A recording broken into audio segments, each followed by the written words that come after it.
अरे तू तो इतना आया फटाफट मोबाइल लेकर चला गया। हम 3 घंटे से देखो मेरे पेट में दर्द है, हमको प्रॉब्लम हो गया, मैं इस वजह से देखो सीधे खड़े हैं। हाँ बस उसी में खड़े रहो, परेशान करोगे हम उधर घूम जाएंगे। जब चोट लगेगी फिर हम ऐसे उधर घूम जाएंगे।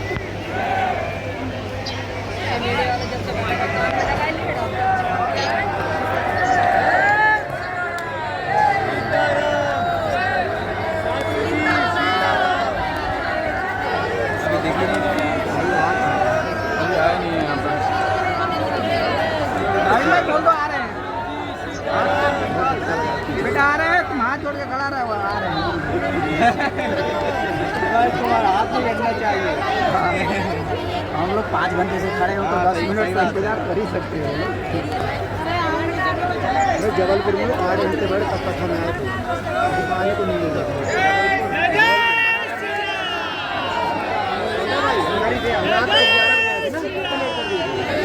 3 बजे आए थे, पब्लिक भी नहीं आने दे रहा बहुत।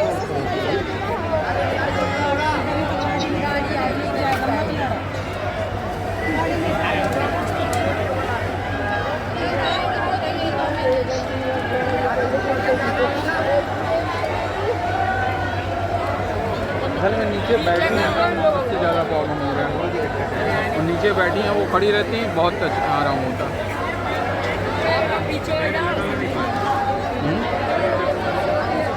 थोड़ा सा भी इधर उधर होने से उनको भी चोट लग सकती है, गिर भी सकते हैं।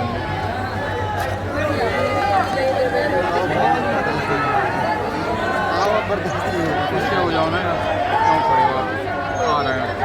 आ रहे हैं गुरु जी, आ रहे हैं।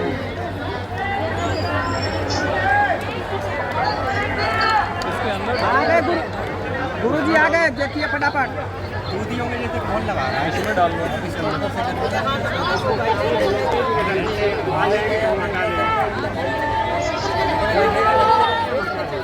ऑन करें।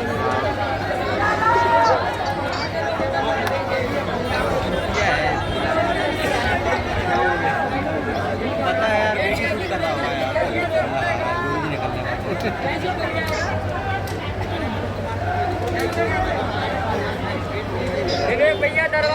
अब इसको ऐसे मत डालो, तो मेरे मुंह पर डाल लोगे, हम उधर करेंगे। उधर रहो आप ऊपर करो, क्या मत करो।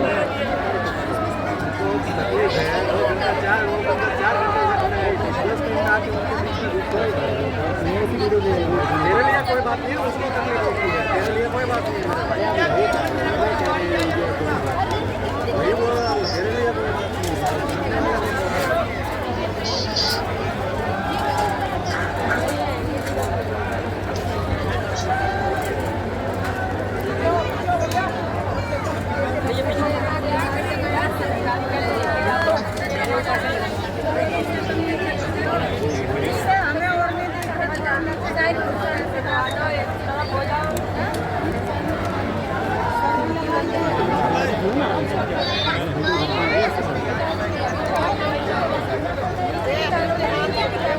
चालू रख बेटा, अभी आ रहे हैं। दर्शन करना, 4 घंटे से लाइन में लगे हैं, एकदम देखना, खड़ा रहना, जाना मत। आ गए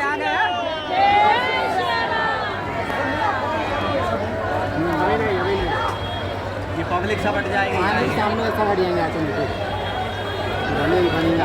समझ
मेरे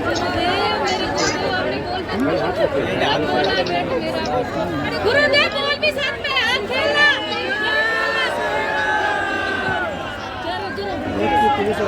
शुक्रिया गुरुदेव, शुक्रिया गुरुदेव, शुक्रिया, शुक्रिया गुरुदेव। और ऐसा कीजिए भाविन भाई, भाविन भाई इधर आओ, इधर इधर से। मैंने दर्शन कर दिया। आप ये लो अपना मोबाइल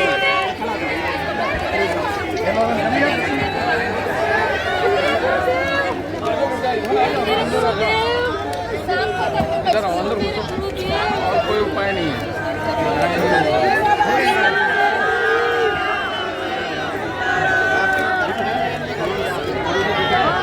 सामने लाइट दिख रहा है,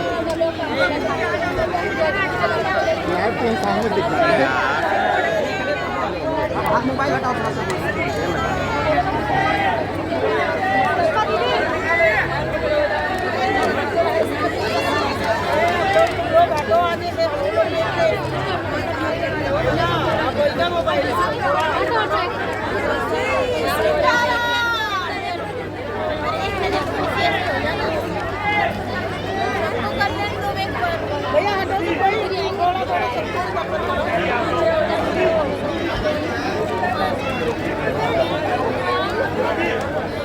हमारी चोट लग जाएगी, कैसे खड़े हो गए आप? सीधा खड़े हो जाओ ना।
भगवान श्री सीताराम जी की मंगलमयी कृपा, बागेश्वर हनुमान जी की दया, सदगुरु सन्यासी बाबा के चरणों का प्रताप, अनवरत 11 तारीख से 15 तारीख तक पावन तीर्थ बागेश्वर धाम पर दरबार लगने की संकल्प की घोषणा हुई थी। कल भी दरबार भगवान की कृपा से समय लगा, बहुत देर तक लगा, ज्यादा से ज्यादा लोगों ने लाभ लिया। तो जैसा कि कल हमने घोषणा की थी आज के लिए कि आज हम 7 बजे आ जाएंगे, तो अपनी घड़ी के अनुसार 7 बजे के पहले ही आ गए।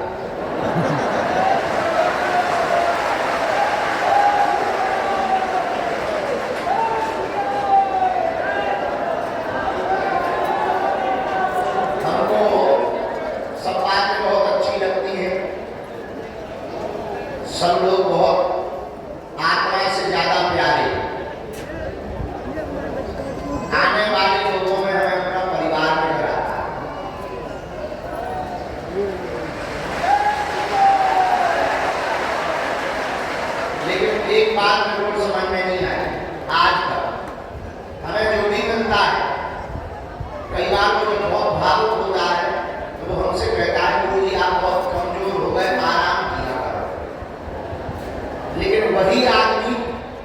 सुबह 4 बजे तक सोने नहीं देता।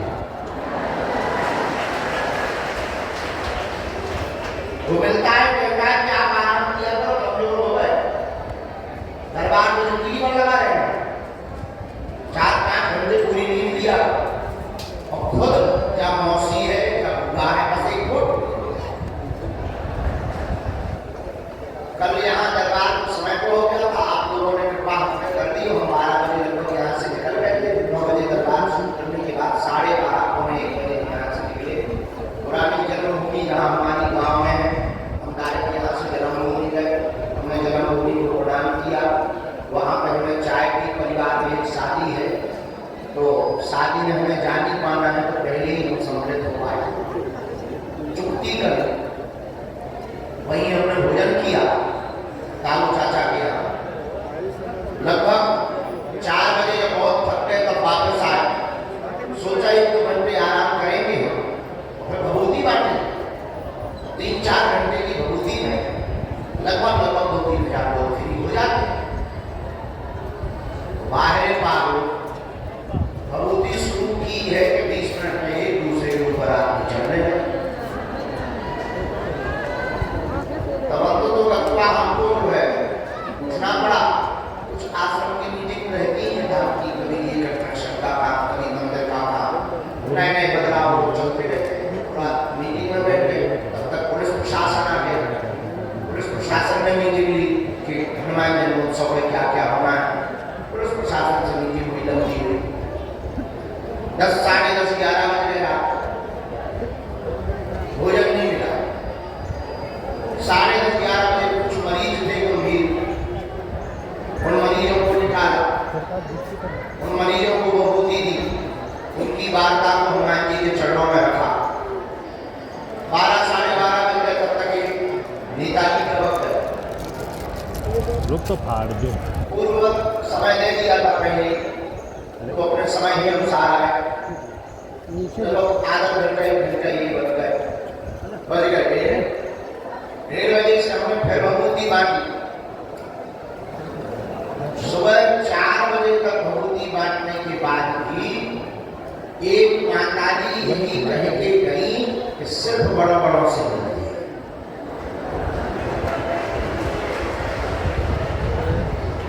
हमको वही मन हुआ कि अब आत्महत्या कर ली जाए, पर हमने बोली रही थी तो शैलवास की बोली नहीं। तब हमें बड़ी हंसी आई, क्या अद्भुत जमाना आया रे, देख तमाशा क्या है।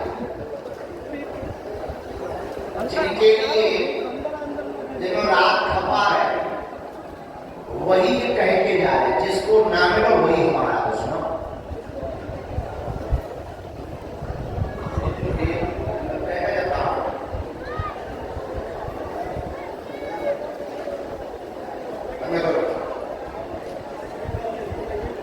ऐसे 4, साढ़े 4 बजे सुबह सोए, 2 घंटा हमने विश्राम किया। पुरानी आदत थी, इस सुबह के दरबार का नियम इसलिए बनाया था कि गुरु जी रात को सो पाए, ऐसे ही ना। लेकिन धन्य है पागलों की माया,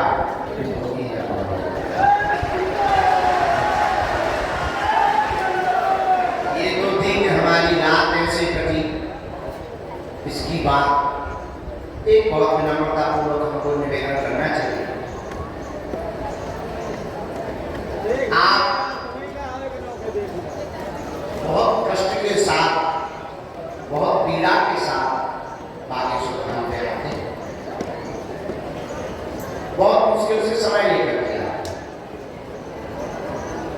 कई बार खर्चों की दिक्कत होती है, ग्रामों की दिक्कत होती है, परिवार के लोग ताने भी देते हैं। बहुत लोग ऐसे भी हैं जिनके परिवार में लोग ताने देते हैं। बहुत लोग ऐसे हैं जिन्हें दोबारा आ नहीं पाना, ऐसी स्थिति भी है। बहुत लोग ऐसे हैं जो जीवन भर आने के लिए बैठे हैं। बहुत लोग ऐसे हैं, रोगी को भी अभी नहीं बैठा, बीच में बिल्कुल भी लगा, वही बीच में बैठा, क्योंकि इससे असुविधा हो गई। आगे वालों को भी प्रवेश नहीं तो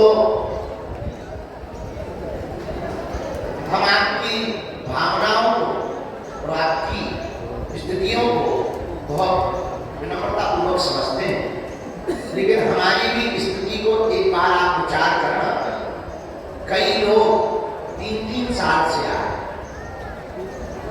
साल से आए, मिल नहीं पा रहे। बस हमारे सामने इतना सा बंद रहता है, आपको तो हमें मिल रहा है, आपकी समस्या को हम समझते हैं, लेकिन जो 2-2, 3-3 साल से आ रहा, जिसकी प्यास बहुत भयंकर हो गई, उसको थोड़ा सा भी अगर 1 मिनट का हमारा समय मिल जाए तो उसकी भगवान से आस्था नहीं टूटेगी, उसे भगवती भर मिल जाएगी। और तय ये है, पर्चा से कल्याण नहीं होता, भगवती ही चमत्कार कर रही है। हमको तो रोज मिलते हैं, हमें मिलते कि नहीं मिलते वो बात अलग है, अपने अपने खोजने की बात है। जैसे जो खोजो मिलता है, मार्केट होता है तो मार्केट में जो भी खोजो वो प्राप्त होता है। ऐसे ही दरबार है, दरबार में जो खोजो नकारात्मक सकारात्मक तो समझ जाए। और ये खोजने वाली बात ही नहीं है, ये दोनों एक जगह होते ही है। जहाँ सकारात्मक होगी वहीं नकारात्मक होगी, जहाँ सम्मान होगा वहीं अपमान छिपा होगा, जहाँ उजाला होगा वहीं कोने में अंधेरा छिपा। भाई कोने में अंधेरा भागता नहीं, लाइट बंद कर दो तुरंत सामने आ जाए। ये स्वाभाविक है, वो छिपा रहता है, सामने नहीं है पर छिपा रहता है। सकारात्मक भी आप खोज सकते हैं, नकारात्मक भी खोज सकते हैं। हमको किसी को एक दार्शनिक को पढ़ रहे थे, बहुत अच्छी बात कर रहे थे वो। सुकरात नाम का एक दार्शनिक नाम का एक जो विदेशी है, बहुत अच्छा दार्शनिक, हम उसको पढ़ रहे थे। उसने एक बहुत प्यारी बात बोली और वो बहुत मजेदार बात लगी। बोले किसी ने बुद्ध से किसी ने एक महापुरुष से पूछा, संत से, कि तुम मोक्ष की बात करते हो कि सब लोग मोक्ष पा सकते हैं, अगर सब लोग मोक्ष पा सकते हैं तो सब लोग मोक्ष पा क्यों नहीं है? तो मोक्ष की बात करते हो और सब लोग मोक्ष पा सकते हैं, सब लोग मुक्ति पा सकते हैं। जैसे हम कहते हैं कि सब लोग संकट मुक्त हो सकते हैं, तो कोई पूछे कि अगर सब लोग संकट मुक्त हो सकते हैं तो हुए क्यों नहीं? तो उस महात्मा ने कहा कि तुम हमसे क्वेश्चन करने की बजाय जिस गांव में बैठे हैं, पेन कागज लो, गांव में जाओ, ये पूछो कि आपकी जरूरत क्या है। तो वो आदमी गया, उसका नाम लिखा, पता लिखा, पूरे बताओ तुम क्या चाहते हो। अगर भगवान तुमसे कुछ देने को कहे कि हम देने को तैयार है, मांग लो, तो तुम क्या मांगोगे भगवान से? और आप ताज्जुब करोगे, पूरा रजिस्टर भर गया, गांव के नाम लिख गए। तो जब उस रजिस्टर को महात्मा के पास लाया गया, महात्मा ने कहा रजिस्टर खोलो, देखो कितने लोगों ने ये लिखवाया कि मुझे मोक्ष चाहिए। आप ताज्जुब करोगे, उसमें से एक भी नाम सिंगल ऐसा नहीं था जिसने ये लिखवाया हो कि मुझे मोक्ष चाहिए। किसी ने धन लिखा, किसी ने पुत्र लिखवाया, किसी ने मकान लिखवाया, किसी ने संपत्ति, किसी ने पद लिखवाया, किसी ने निरोगी काया लिखवाई। तब फिर उस महात्मा ने बहुत मुस्कुराते हुए कहा कि मैंने ये तो कहा कि मोक्ष सबको मिल सकता है, लेकिन मोक्ष सब पा सकते हैं, लेकिन मैंने ये कभी नहीं कहा कि पाना कौन कौन चाहता है। ये तुम्हारा निर्णय है। वही हम तुमसे कहना चाहते हैं कि हम ये गारंटी के साथ कहते हैं कि तुम यहाँ आए हो तो संकट मुक्त तो होकर के ही रहोगे। तुम बालाजी को पा जाओगे, तुम सन्यासी बाबा को पा जाओगे। बस बात ये है, अब इनमें से वो कौन है जो पाना चाहेगा, वो तुम्हें खोजना पड़ेगा, उसका उत्तर तुम्हें खुद को देना पड़ेगा, हमको उत्तर नहीं देना पड़ेगा। बहुत लोगों की प्राय हम जब हमारा काम ही है दिल और दिमाग पढ़ना, हम लोगों के दिल और दिमाग ही पढ़ते हैं, मन की बातें ही पढ़ते हैं। भगवान की बड़ी कृपा है, तुम लोग उसे क्या कहते हो भगवान जाने। कई लोग हमारे ऊपर तरह तरह की टिप्पणियां करते हैं, किसी को लगता है कि उनके पास ऐसी देवी है जो कान में बात करती है, हमारे पास में ऐसी कोई देवी नहीं है जो कान में बात करती है। इसलिए नहीं है क्योंकि देवियों से हमारा दूर दूर से नाता है, जिंदा भी हो ऐसी देवी। पर लोगों को लगता है कि उनके पास ऐसी देवी है। अच्छा, उस देवी के बारे में हमने पता करवाया, उसका नाम तो पता कीजिए, जो देवी है कम से कम हमने तो पता कर लिया, पता लगा बोले उसका नाम करण शास्त्री। हमने तो एक दिन बैठे बैठे विचार किया कि हम जिनके पास रहते हैं उनके पास तो भूत पिशाच नहीं आ रहा, और 24 घंटे हम उनमें रहे, किसी को लगता है इनके पास ऐसा देवता है जो सामने बैठता है, किसी को लगता है कि इनके पास ऐसी तरकीब है कि ये दिमाग पढ़ लेते। सच ये है कि हमने कोई पढ़ाई नहीं की कि हम दिमाग पढ़ लें, तो दिमाग पढ़ ले उसके लिए आदमी सामने जरूरी है। और हमारा वाईफाई तो ऐसा है कि आदमी ना भी हो तब भी वाईफाई बोलता हो। याद आएगा सबको बताते चुपचाप इसीलिए खड़े कल भगा दिया सबको एक ही लगेगा। विनम्रतापूर्वक है कि अब आप क्या मानते हैं आपका विषय है। हम इतना मानते हैं कि हमें तो गुरु के द्वारा हनुमान जी के द्वारा जो सिद्धि जीवन चक्री प्राप्त हुई है, कृपा प्राप्त हुई है। इसके बाद हम आपको सिर्फ ये बताना चाहते हैं कि हमने जितना जाना, जितना समझा, जितना आप लोगों को पढ़ा, वो यही पढ़ा कि कई बार आपकी भक्ति और आपका समर्पण सिर्फ अस्थायी होता है, दिखावा के लिए होता है कि गुरु जी का ध्यान हमारी तरफ जाए। जैसे कल हम भगवती बांट रहे थे, एक भूतनी आई, जिंदा थी, उस पर सवार थी। अब भूतनी सवार थी कि नहीं थी, वो भूतनी क्या थी। अब वो भूतनी आई और उस भूतनी को ये पता था कि रेलिंग नाप कर जाने से गुरु जी के नजदीक पहुंच जाएंगे। और वो नजदीक आई, अपने भूतनी से बात की, उनकी क्या बात है, पाले जी खाएगी। वो भूतनी आगे आके बैठ गई, बागेश्वर बाबा मुझे देख, मेरा पर्चा बना। भूतनी को बड़ा ज्ञान है, पर्चा के बारे में ये भी जानती है। हमें हंसी इस बात पे आई कि जिंदा लोगों में तो अपना ट्रेंड है पर्चे का, मरों में भी ट्रेंड चल रहा है।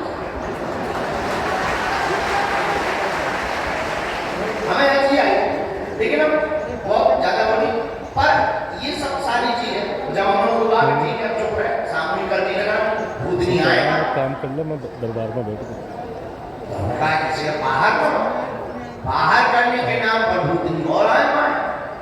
ठीक, हाँ ठीक। कई बार अब जो हमने जाना वो हम आपको कहना चाह रहे हैं, कई बार आपकी भक्ति, आपका समर्पण इतने के लिए होता है कि गुरु जी हमें देखें या गुरु जी हमें समझे या जाने या हमारी हमें सबको पकड़ाएगा, देखना है वो देख, आपको प्रिय आत्माओं, वो पकड़ गया, सबको पकड़ाएगा, सबको।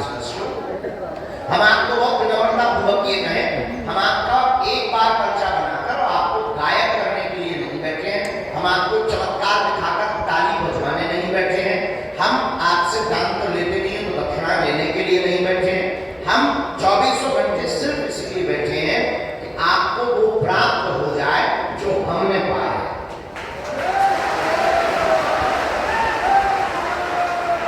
आप वो पाओ जो हमने पाया, आप वो प्राप्त करो जो हमने खोजा। आपको वो मिले कि तुम ठीक हो, तुम्हारा पर्चा बनने से तुम्हारा भला होगा। लेकिन हम तुम्हारी झोली में जो डालना चाहते हैं बहुत महत्वपूर्ण बात है। वो महत्वपूर्ण बात यह है कि हम आपकी झोली में ये डालना चाहते हैं कि तुम्हारी आने वाली पीढ़ियां भी उससे लाभान्वित हो।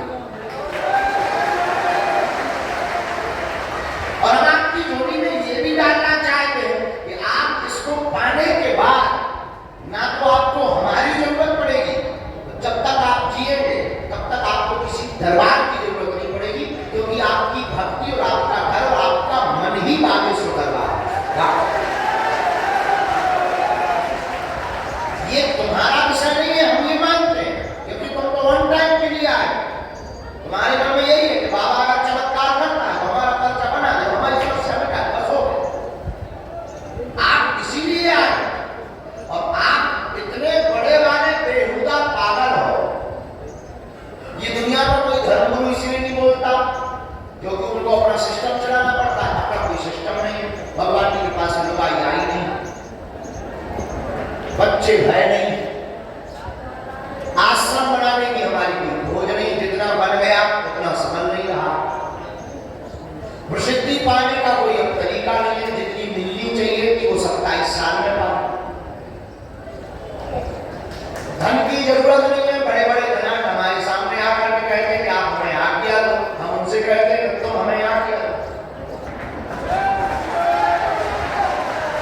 और अगर तुम्हें आज्ञा देंगे तो निश्चित है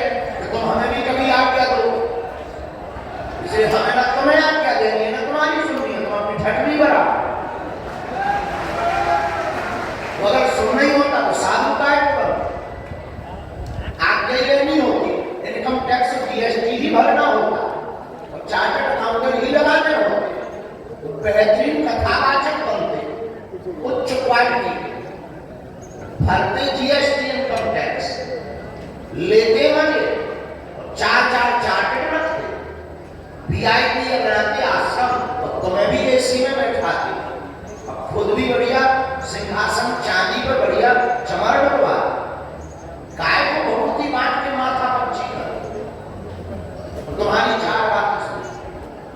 तो हम आपको बहुत विनम्रता पूर्वक सुबह के सत्र में बैठे, शायद तुम्हें ये बात कभी समझ में आएगी, हमें पता नहीं, तुम इतने बड़े बदमाश हो, तुम्हें ऐसा भगवान चाहिए कि मुंह में नारियल डाले और हाथ में तुम इतने बड़े बारे बदमाश हो, तुम्हें डेट चाहिए कि रुवाई आएगी तो पर डेट बताओ कब। तुम इतने बारे बदमाश हो कि तुम मंदिर में आकर के भी शॉर्ट रास्ता ढूंढते हो कि गुरुजी मिलेंगे शॉर्ट में कैसे। तुम इतने बड़े बारे बदमाश हो कि तुम भगवान के सामने भी भगवान के पास आकर और भगवान की शक्ति का अनुभव करके बड़े बड़े चमत्कार आंखों से देखकर तुम भगवान से भगवान को नहीं मांगते, भगवान से भी तुम 2 कौड़ी की वस्तु में मांगना चले जाते और तुम कहते हैं मैं भगवान का भक्त हूं, तुम कहते हैं मैं भक्त हूं और तुम हमसे ये भी कहते हैं मैं कट्टर भक्त हूं। हमें नहीं लगता कि तुम कट्टर भक्त हो, और कट्टर भक्त होने का मतलब ये नहीं है कि आप कट्टरता से बात करते हैं। कट्टर होने का मतलब ये है कि आप स्वप्न में भी अपने नियम और अपने उसूलों से और अपने धर्म से कभी समझौता न करें। तो हम आपको डांट भी रहे, आप इसलिए बैठे नहीं हो, हमें ये पता है 10-15 मिनट बाद तो यही बोलने वाले हो, ये सब बंद करो, प्रवचन को 18 चैनल खोलो, 19 बाबा आगे तुम यही बोलने वाले हो, तो जल्दी पर्चा बनाओ, हमारे बाप का नाम चाहे तुम्हें कितना समझा जाए, आए इसीलिए मन की बात जानने आए। कई बार हम नहाते समय भयंकर हंसते, हमें नहाते समय ही हंसी आती, हंसी इस बात पे आती है कि हम अच्छा आदमी बाथरूम में बहुत फ्री होता, जितना भी ज्ञान उसे प्रकट होता है वो बाथरूम में ही होता, दुनिया का जितना भी ज्ञान पैदा होता वो बाथरूम के तुम आप फ्री होता। हम नहाते समय इस बात में हंसते हैं कि बताओ कितना अद्भुत बात है कि उनकी मन की बात हम उनको ही बता देते हैं, तुम तारीफ जिस बात से तुम पैदा हुए हम उसका नाम बता देते हैं, तुम तारीफ ये तुम्हारे लिए बड़ी बात होती, हमारे हनुमान जी के लिए तो खेल है, इसलिए हम अक्सर बोलते हैं और फिर बोलते हैं आज फिर बोल रहे हैं तुमको पर्चा आना है, असलियत में तुम्हें हनुमान जी का माना, असलियत में हम आपको जो देना चाहते हैं वो कुछ और देना चाहते हैं, वो देना ये चाहते हैं कि तुम हनुमान जी के हो जाओ, हनुमान जी तुम्हारे हो जाओ। जैसे हमने पाया वैसे तुम पाओ। एक बात और अलग बता दें कि हम तुमसे बिल्कुल भी अलग नहीं, जैसे तुम हो बस वैसे हम हैं, ना हम कोई भगवान है ना कोई भगवान का अवतार है, ना हम कोई महात्मा है, और ये तुम मान भी मत लेना, कोई भी हम भगवान नहीं है। तो तुम सोचो कि इतना चमत्कार, इतने लाखों करोड़ों लोग, बल्कि आपको आपकी आस्था हम तुम्हारे लिए गुरु हैं, मार्गदर्शक हैं, और हम तुम्हें ये बताना चाहते हैं कि तुम में और हम में अंतर नहीं है। जब हम पा सकते हैं उनको तो तुम क्यों नहीं पा सकते? हम में तुम में अंतर नहीं, इसीलिए हम ये बताना चाह रहे हैं और तुम्हें देना चाह रहे हैं। तुम पूछोगे कि आपकी प्रवचन सुना क्यों है, हम इसलिए देना चाह रहे हैं कि ये भारत में जितनी भी दुकानें चल रही हैं इसी नाम पर चल रही है, और जो पाखंड की बात आप करते हो इसी का नाम पाखंड, जो आप अपने विश्वास की बात करते हो इसी का नाम अंधविश्वास। इसीलिए कोई भी दुनिया का का सकता है जब तक तुम खुद तैयार हो। पूरी दुनिया की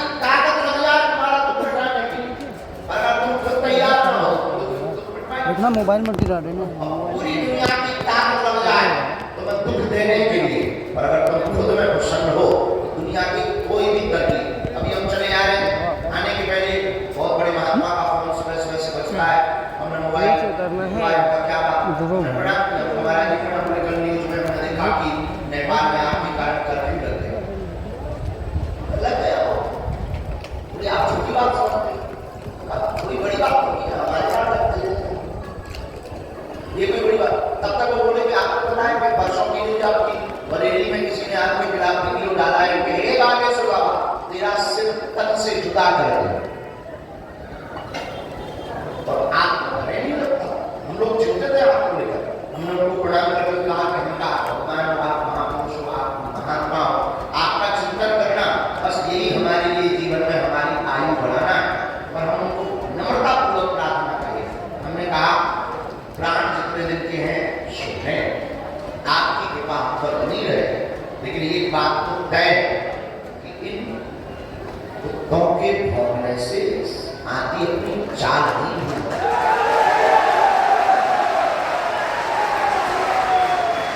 हो सकता है। खैर प्रवचन के लिए नहीं बैठे, दरबार के लिए बैठे, हमें भी दरबार ही शुरू करना, चाहे जितने प्रवचन सुना ले, और अंत में हम आज फिर प्रार्थना तुमसे करेंगे। तुम पर्चा के चक्कर में मत पड़ो, सन्यासी बाबा और हनुमान जी की चर्चा के चक्कर में पड़ो। सत्य का प्रकाश हुआ ऐसे गुरु जी के चरणों में सदा सदा जुड़े रहने के लिए, उनकी छाया पाने के लिए प्रणाम करो। गुरु बिन भवनिधि करे न कोई, जो बिन शंकर शव कोई, गुरु के बिना भवनिधि पार होना असंभव है। गुरुदेव को भी प्रणाम करो और स्थान के देवताओं को प्रणाम करो, सन्यासी बाबा की दिव्य शक्तियों को सिद्धियों को प्रणाम करो और प्रार्थना करो कि हमारी अर्जी स्वीकार करो। और ये तय है जितने भी लोग दरबार में बैठे हैं, जिनको आज बुलाया जाएगा सब ठीक है, कल नहीं परसों नहीं, अभी लगातार 15 तारीख तक तो दरबार लगना है, और ये तय है कि सामूहिक अर्जी सबकी स्वीकार होगी बिना बच्चा बने ही। अगर आप नियम और देसी का पालन करोगे तो हम गद्दी पर उस पीठ पर बैठे हैं जहाँ 3 पीढ़ियां गुजर गई, काम तो होकर के ही रहेगा।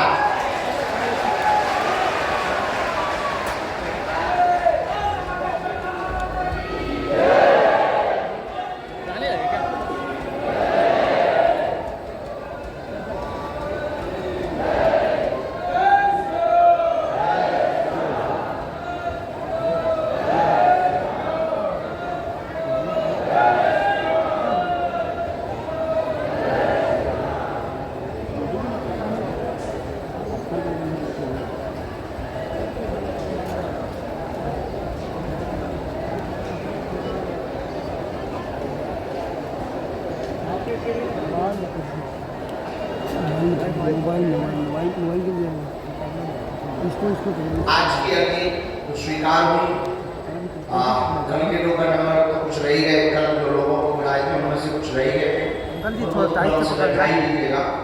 पहली अर्जी आज के दरबार में जो आज्ञा लगी है, दरबार के सामने से अखिलेश नाम की अर्जी स्वीकार हुई है। अखिलेश नाम का बालक सामने में विराजमान है और मध्य में यह जो है काले रंग का वस्त्र पहने हुए, सफेद तौलिया डाले हुए है, पीछे की ओर में दाहिने तरफ में विराजमान है। आप आ जाएं, आपकी अर्जी स्वीकार है। टी शर्ट में हाँ आ जाइए भैया, साथ में है कोई लेकर आओ, माता जी के साथ बच्चा आ रहा है। दूसरी अर्जी राम राम, यही बीच से आ भैया, बीच से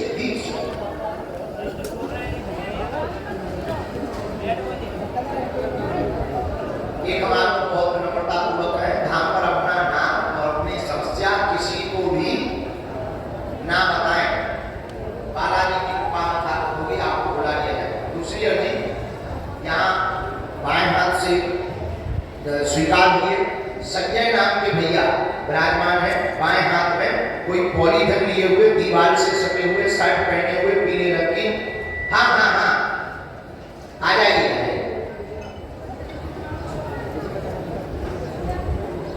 साथ में कोई तुम्हारे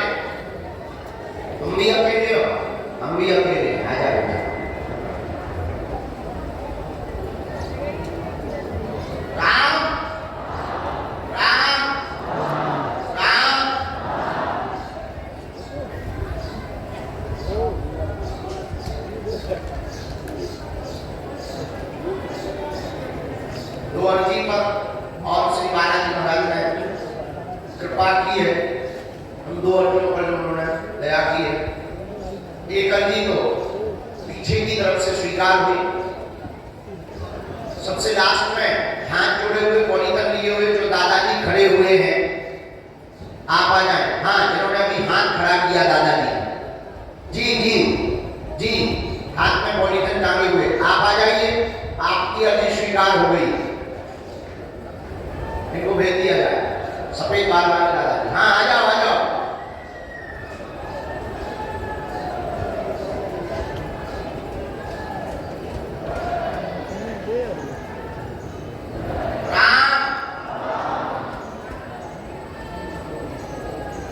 पीली तौलिया बांधे। हाँ भैया, आप खड़े हो जाइए। आपकी भी आजादी स्वीकार सन्यासी बाबा की चरण। आइए।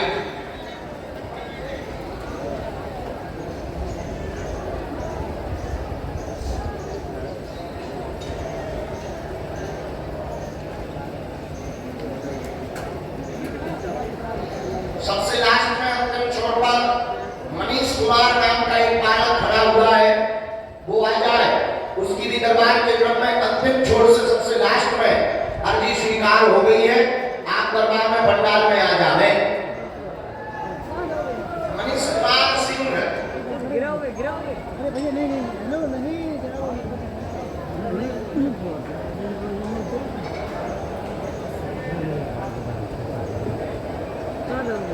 दूसरी अर्जी राम गुरुजी सीताराम बोलो बागेश्वर धाम की, सन्यासी बाबा की, दादा गुरुजी महाराज की, ईटा वाले बाबा की। वहां विराजमान कराते जाओ।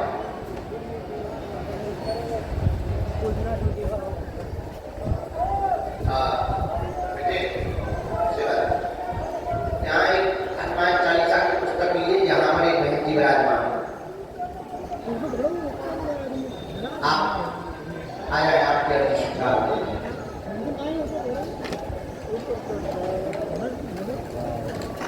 साथ में वीडियो लेके आओ, साथ में आप लेकर खड़ी हो।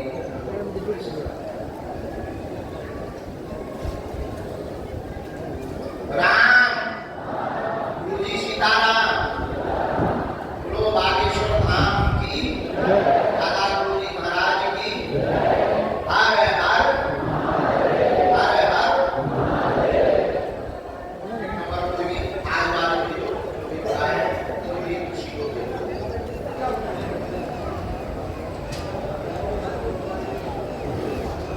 मन में राम नाम जप करते रहो। जल्दी जल्दी पर्चा के क्रम चलेंगे। ज्यादा से ज्यादा लोगों को बुलाया जाएगा, आपकी भी अर्जी को स्वीकार कराया जाएगा। जल्दी आइए।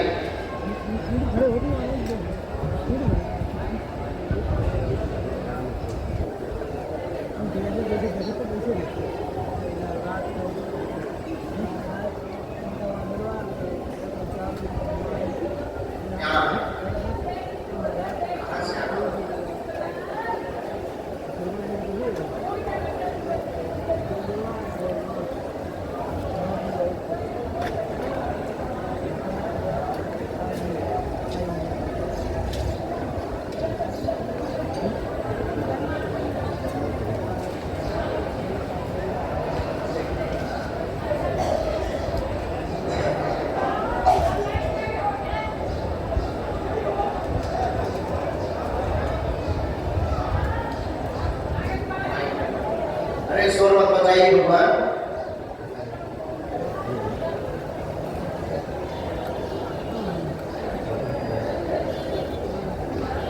भैया माइक में है।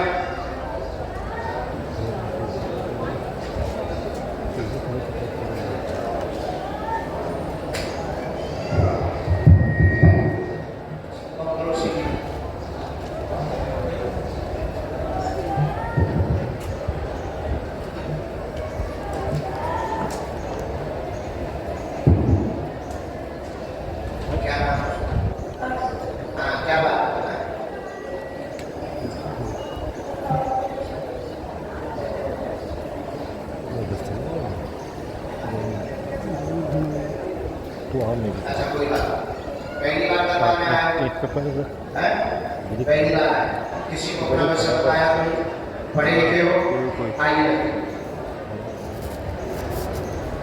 पूरे ये देखा, पूरे घर में प्रेत से बहुत हैरानी मची, तंत्र बाधा किया गया, 2017 में किया गया। बेटी को समस्या बनी है, सवारी आती है, हर्षिता नाम है, गला पकड़ता है, श्वास रोक देता है, उल्टी सीधी हरकत करता है, मारने की धमकी देता है, कई जगहों पर हुआएं हैं, लुट गए हैं, 3,70,000 रुपया बर्बाद कर दिया है। अभी पीछे भी एक देवी के यहाँ से आए हैं, लेकिन आराम नहीं लगा है। जाओ, तुम्हारी बिटिया का बाल बांका नहीं होगा, आशीर्वाद है।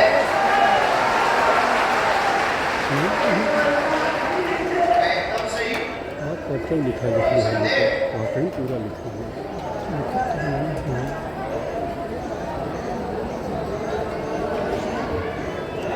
ये है जी चमत्कार होता है।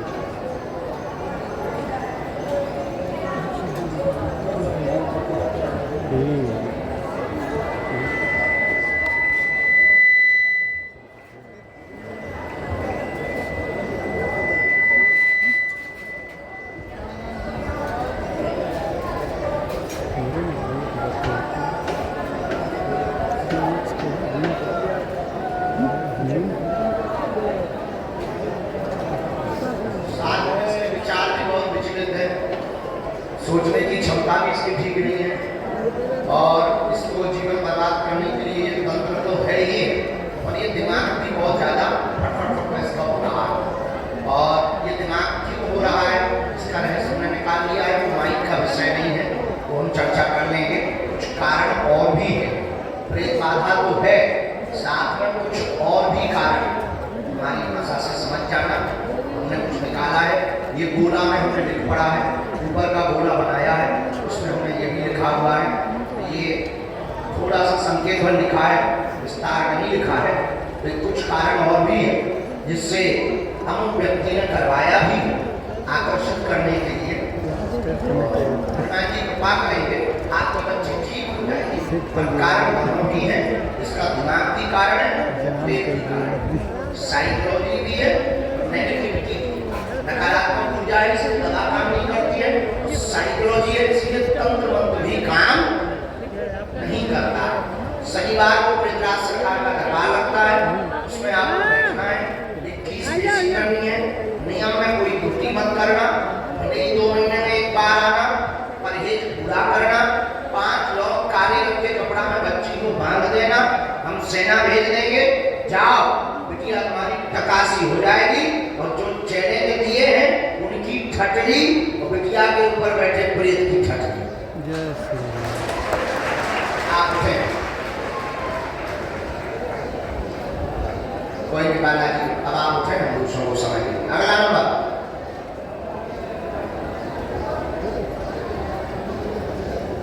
आ गया।